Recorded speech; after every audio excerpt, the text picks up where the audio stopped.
de guichets pour les services communaux. Pancarte à la main, c'est ce que scandent ces associations et leurs bénéficiaires aux autorités d'Ixelles. Dans beaucoup de communes bruxelloises, des services sont uniquement disponibles en ligne, ce qui complique les démarches administratives d'une partie de la population. On n'a pas tout le temps des guichets ouverts. On ne reçoit pas des emails si on part par exemple à la commune pour prendre un rendez-vous et tout. Des fois, ils ne répondent pas au téléphone même si on part sur place. Donc c'est difficile là-bas, commune, CPS. Ce système pénalise les familles les plus fragiles en situation de précarité ou en difficulté avec la langue. En plus d'être peu à l'aise avec le numérique, les personnes âgées interpellent sur l'aspect financier.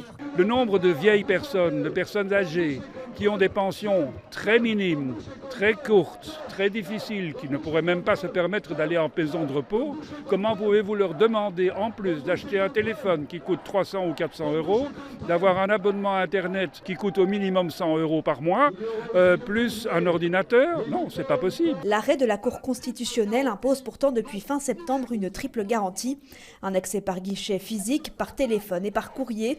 Mais la règle semble peu respectée dans plusieurs communes. Dans beaucoup de communes, pour inscrire les enfants à l'école, pour inscrire les enfants à la crèche, il faut passer par le numérique. Et il n'y a pas une option guichet, il n'y a pas un service téléphonique.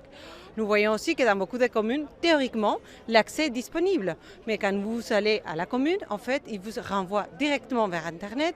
Ils vous envoient prendre les rendez-vous sur Internet, envoyer les documents par email. Il y a plein d'obstacles qui font que l'ordonnance n'est pas appliquée dans la vraie vie. Dans ce contexte, les associations plaident pour une mise en œuvre concrète des différents canaux d'accès afin de répondre à la diversité des situations. Il y a 50% de personnes qui sont en fragilité numérique dans la population bruxelloise. C'est d'autant plus criant quand les personnes sont en précarité socio-économique.